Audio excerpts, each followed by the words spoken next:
Queridos irmãos e amigos, desejo que a paz do Senhor Jesus esteja sobre cada vida e em cada coração. Gostaria de fazer uma breve reflexão hoje no texto bíblico que se encontra em 1 Reis, primeiro livro de Reis, capítulo 18, versículo 30 e depois o versículo 33. O versículo 30 diz assim: Então Elias disse a todo o povo: Chegai-vos a mim.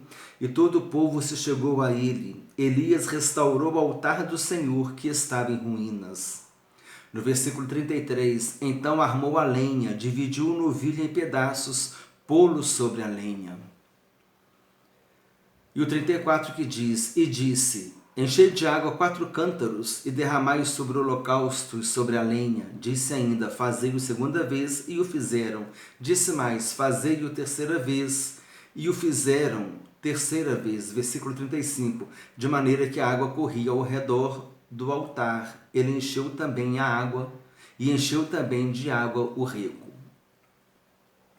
Nesse texto nós vemos, é sempre importante a gente se situar, o contexto histórico de uma passagem para a gente poder entender melhor o que está acontecendo.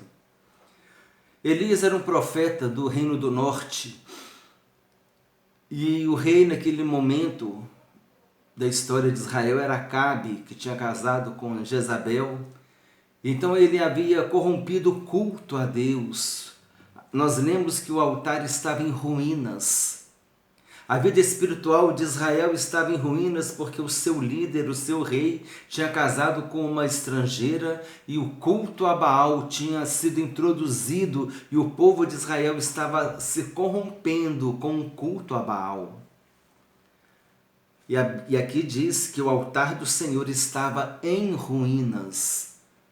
Podemos entender que a vida espiritual de Israel, a comunhão de Israel com Deus também estava em ruínas. Então a seguir fala que Elias restaurou o altar, que ele pegou 12 pedras, que ele construiu o altar, ele restaurou o altar. Por que ele restaurou o altar? Porque ele ia oferecer um sacrifício. Ele tinha feito um desafio com os profetas de Baal, que eles fossem ao Monte Carmelo, e ali teriam 2 sacrifícios preparados, e o Deus que respondesse com fogo, esse seria o verdadeiro Deus. E os profetas de Baal clamaram por Baal até meio-dia e nada de respostas. Agora era a vez de Elias, então ele chamou o povo e disse: agora eu vou restaurar o altar, vou preparar o sacrifício.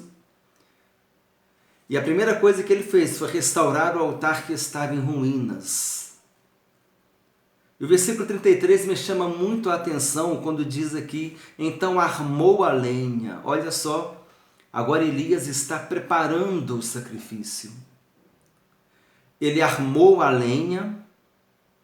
Depois que ele armou a lenha, ele dividiu o novilho em pedaços e depois ele pôs sobre a lenha.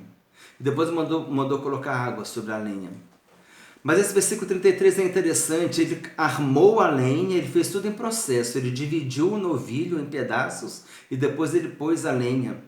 E no versículo 36 diz que no devido tempo, depois de tudo preparado, depois do povo estar todo ali ao lado do sacrifício, no devido tempo ele fez a oração e agora ele estava oferecendo o sacrifício a Deus e pediu que Deus respondesse com fogo. E nós sabemos a história: Deus respondeu com fogo, consumiu o holocausto, o fogo lambeu aquela água que estava no rego. E todo o holocausto foi consumido. Então o povo reconheceu que só o Senhor é Deus. E o desfecho dessa passagem é que os profetas de Baal foram mortos. Isso me chama muita atenção porque na nossa vida espiritual também é assim. Nós não podemos deixar que a nossa vida espiritual fique em ruínas. O altar do nosso coração, onde nós louvamos a Deus, onde nós adoramos a Deus em espírito e em verdade. Todos os dias devemos cuidar deste altar para que a gente possa oferecer um sacrifício aceitável a Deus. E qual é o sacrifício? Tudo aquilo que você fizer para o Senhor, desde uma oração, desde um jejum, desde um louvor que você cante.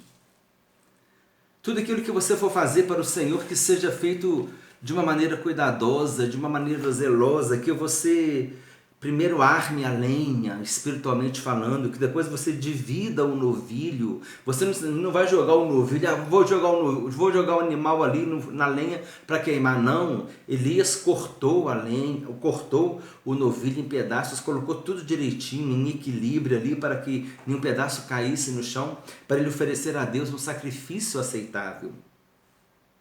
E assim somos nós também. Isso se chama preparar o sacrifício.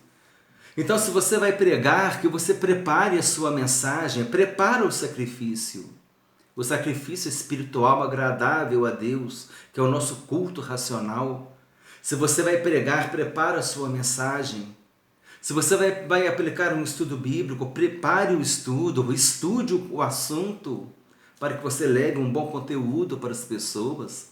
Se você vai fazer um evangelismo com folhetos, carimba o folheto com capricho, dobra os folhetos com capricho. Se você vai louvar a Deus no culto, ensaia o hino antes. Ensaia o hino. Amanhã eu vou ao culto e eu vou ter uma oportunidade, eu vou louvar a Deus. Já escolhe o hino, pede um hino a Deus, ou então um versículo que você vai levar. E não é chegar lá na hora e abrir a Bíblia e falar, não. Procura preparar a sua oferta a Deus. Vai cantar o hino, ensaia o hino antes, para você cantar bonito lá na frente, não para o homem, mas para Deus, para oferecer a Deus um sacrifício aceitável. Se você vai fazer uma visita, qualquer coisa que você vai fazer na obra de Deus tem que se preparar. Você precisa preparar o sacrifício, nós precisamos preparar o nosso sacrifício. Primeiro, nós vamos restaurar o altar da nossa vida, nós vamos orar, nós vamos jejuar, buscar a presença de Deus. Depois aí Deus vai nos dar o sacrifício que Ele quer de nós, o louvor, a mensagem, a adoração, uma visita, e você vai e se prepara para essa visita, se prepara para este trabalho. E então, no devido momento, você vai oferecer um sacrifício aceitável a Deus. Nada de improvisos na obra de Deus. Não devemos fazer a obra de Deus relaxadamente, de qualquer maneira. Devemos ter zelo com a obra de Deus. Devemos ter a preocupação de oferecer a Deus o melhor, porque Ele ofereceu o melhor para nós. Ele ofereceu o seu próprio Filho Jesus Cristo como sacrifício perfeito na cruz do Calvário. Precisamos ter zelo. Não é porque é para o Senhor que a gente vai fazer de qualquer jeito, não. Para o Senhor é o melhor. Vamos restaurar o altar das nossas vidas. Vamos preparar o nosso sacrifício e vamos oferecer a Deus um sacrifício aceitável que glorifique o seu nome. E assim nós vamos demonstrar o nosso carinho com Deus. Desejo que Deus te abençoe ricamente em nome do Senhor Jesus Cristo.